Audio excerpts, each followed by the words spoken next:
wabarakatuh. Waalaikumsalam warahmatullahi wabarakatuh. Bismillahirrahmanirrahim. Ini sedikit tentang cara mengetahui tentang fase di mana seseorang terkena corona.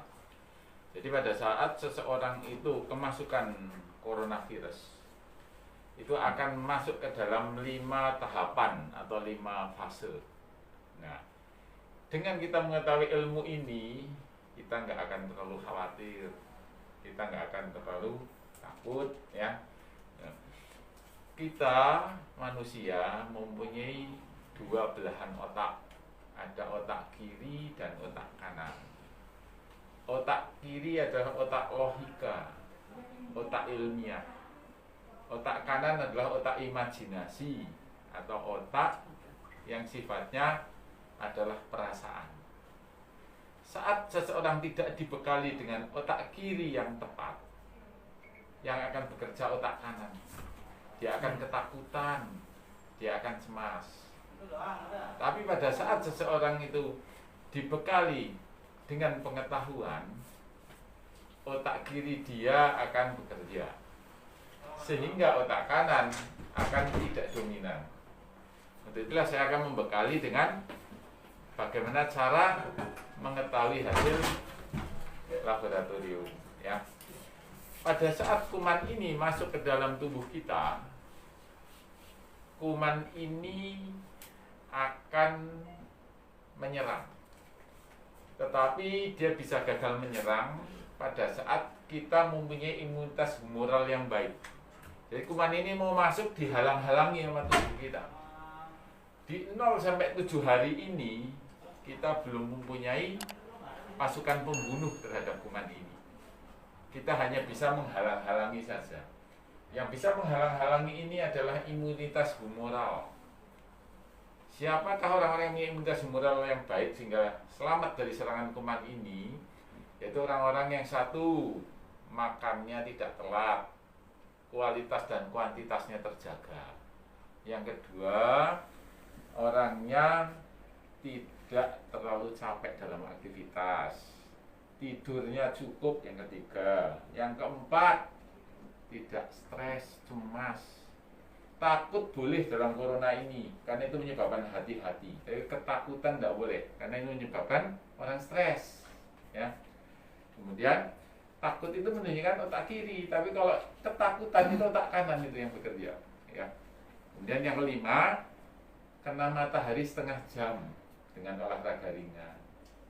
Yang keenam, hindari polusi. Jangan ada orang merokok di sekitar kita, karena itu nurunin imun.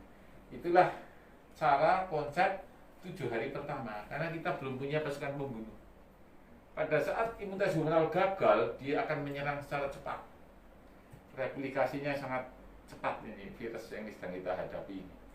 Kalau bakteri itu dari 0, 2, 4, 8, 16 itu bakteri. Kalau corona mRNA virus ini 0, 2, 20, 200, 2000, 20.000 dan replikasinya dahsyat. Makanya 0-7 hari adalah ngalang-ngalangin. Maka semua kita ada di sini, imunitas humoralnya harus baik. Di antara 6 itu yang paling penting yang nomor 4, yaitu stres. Itu paling cepat nurunin imun. Betapa banyak di sekitar kita kecapean, kurang tidur, telat makan, tetapi nggak stres, itu selamat. Gitu ya. Makanya hati-hati dengan yang nomor 4 ini, ya. Nah, 0 sampai 7 hari ini ditunjukkan dalam lab, PCR-nya positif, IgG-nya negatif, IgM-nya negatif. Sehingga seorang yang IgG, IgM-nya negatif tetap harus PCR. Karena kita nggak tahu, kalau PCR-nya negatif, IgG, IgM negatif, berarti memang nggak sakit.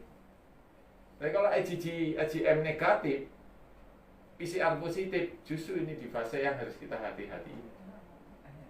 Oke, jadi seseorang yang IgG, IgM negatif dan ada kontak, tetap saya anjurkan untuk PCR.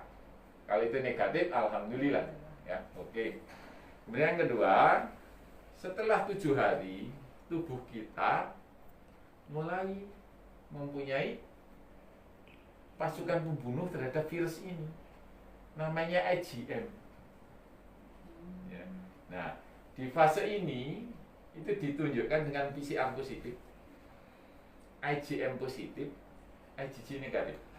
Ini masih fase akut dan masih menular.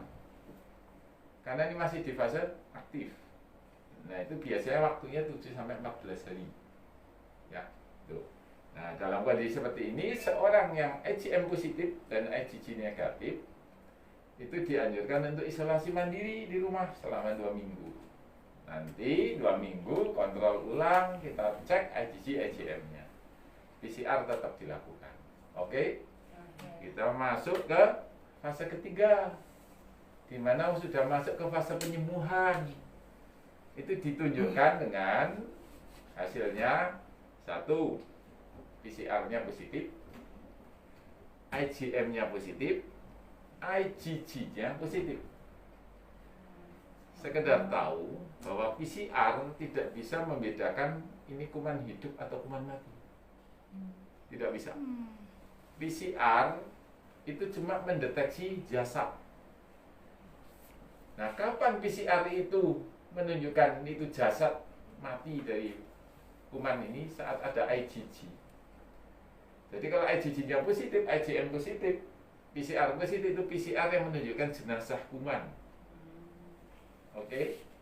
Nah, jadi tapi kalau ada PCR positif, IgG-nya masih negatif, itu berarti kumannya masih hidup, ya, di situ, ya. Nah, setelah fase penyembuhan akan masuk fase rekonvalesen, jadi fase pemulihan. Kopassusnya udah pulang kampung, pembunuhnya karena udah nggak ada perang, cirinya PCR-nya masih positif, tapi kuman jenazah.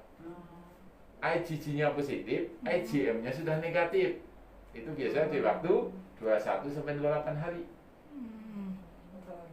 Oke ya. Tuh. Nah, kemudian fase keempat udah masuk fase kelima. Itu fase penyembuhan. Fase penyembuhan, fase kelima ini ditunjukkan dengan 1, PCR sudah negatif, tubuh sudah berhasil membersihkan jenazah, sudah dibawa pergi. Kemudian yang kedua ditunjukkan dengan IgG positif, IgM negatif. Ini akan menetap seumur hidup kayak gini. Lalu pertanyaannya, apakah seorang yang sudah punya IgG itu tidak mungkin kena? Salah, masih bisa. Namanya reinfeksi. Cuma peristiwa di dalam tubuhnya berbeda. Seseorang yang tidak punya IgG positif, saat kemasukan kuman, IgM-nya butuh waktu 7 hari. Tetapi seseorang yang sudah punya IgG, itu kalau kemasukan kuman, itu cuma butuh waktu 1 kali 24 jam IgM terbentuk. Sehingga tidak terlalu berbahaya buat dia. Karena pasukan khususnya sudah langsung ada dalam 1 kali 24 jam. Sehingga kumannya belum sampai berkembang, makanya tidak pernah bahaya lagi seorang yang pernah terinfeksi. Itulah cara Allah memuliakan orang-orang yang ikhlas dalam berjuang. Sesuatu yang sepertinya pahit kita rasakan, padahal itu adalah cara Allah menolong kita. Dengan IgG yang pernah positif, pada saat kondisi yang paling ditakutkan dalam suatu pandemi itu adalah suatu outbreak. Apakah outbreak? Orang sakit massal 500 sakit bareng, sehingga tidak ada isolasi lagi, harus dirawat sama-sama. Kenapa ini kegagalannya tinggi? Karena saat ngobatin satu ketimpa satunya, ngobatin ini ketimpa ini, jadi kegagalan pengobatan. Nah, pada saat-saat tidak ada outbreak, seorang diberi sakit dahulu, itulah cara Allah memuliakan kalian. Dipilih sama Allah, sehingga nanti terjadi fase IgG sudah ada, kemasukan udah nggak apa-apa. Masya Allah ya. Kadang suatu rahmat Allah dikemas dengan sepertinya menurut akal kita kesedihan. Padahal itulah cara Allah memuliakan kita. Maka mari kita ucapkan dengan rasa syukur. Karena di dalam kondisi bahkan ada Allah memuliakan dengan OTG, dikasih IgG positif, IgM positif, tapi waktu sakitnya tidak ada gejala. Masya Allah. Dan itu banyak dimiliki oleh tenaga-tenaga kesehatan. Mereka yang ikhlas berjuang, yang ada di dalam otak mereka itu hanya Allah dan menolong sesama mukmin muslim yang memerlukan. Mereka nggak pernah berhitung dengan takut, tidak pernah berhitung dengan istilahnya resiko. Nah, Allah pilih. Bahkan penelitian di keluarga kesehatan, orang-orang kesehatan itu pun terselamatkan pada waktu outbreak. Ternyata kita dengan APD yang sebaik-baiknya, mandi, jadi kondisi kita fit, ya, nonsen kita nggak membawa kuman. Kuman yang sedikit itu ternyata memberi imunisasi pada anak-anak kita. Nah, itulah jawaban kenapa di Wuhan waktu outbreak tenaga kesehatan keluarganya pada selamat. Ternyata tubuh mereka sudah kenal kuman, sehingga sudah terbentuk mekanisme imunologi. Masya Allah. Kadang sesuatu yang kita kemas dengan istilah yang Allah kemas dengan kesedihan itu sebenarnya adalah kebaikan. Makanya saya tergolong yang tetap menganjurkan kalian semua pulang ke rumah, bukan ngekos, kumpul sama mereka-mereka yang kita cintai, tetapi dengan catatan selama bekerja kita sebersih mungkin, APD-nya sedisiplin mungkin, pulang kita mandi, kemudian baju sebenarnya direndam dengan mekanisme yang presisi seperti itu nonsen, nggak ada kuman sama sekali, pasti tetap ada. Nah, kuman yang kecil itulah mekanisme imunisasi, ya. Tuh, jadi mari tetap kita berlindung kepada Allah, ya. Semua kita serahkan kepada Allah. Kita adalah tentara-tentara Allah, agen-agen kebaikan. Yang penting satu, jaga niat. Kedua, usaha maksimal. Yang ketiga, kawal dengan doa. Yang keempat, sabar dan tawakal.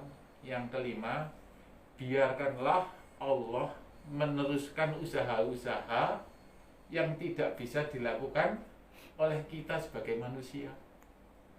Itulah pedoman dalam kita menghadapi wabah ini. Satu, jaga niat. Kita hanya mencari wajah Allah, tidak wajah yang lain. Yang kedua, usaha maksimal, ikhtiar, jaga pertahanan dengan APD yang baik.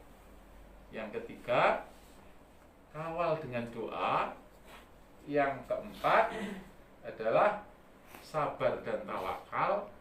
Yang kelima, biarkanlah Allah meneruskan usaha-usaha yang tidak bisa dilakukan oleh kita sebagai manusia. Demikian yang sedikit, semoga bermanfaat. Yang benar datangnya dari Allah, yang salah dari saya yang dhaif dan dari syaitan. Saya tutup dengan doa kafir majlis. Subhanakallahumma wa bihamdik, asyhadu an la ilaha illa anta, astaghfiruka wa atubu ilaik. Assalamualaikum warahmatullahi wabarakatuh. Waalaikumsalam warahmatullahi wabarakatuh.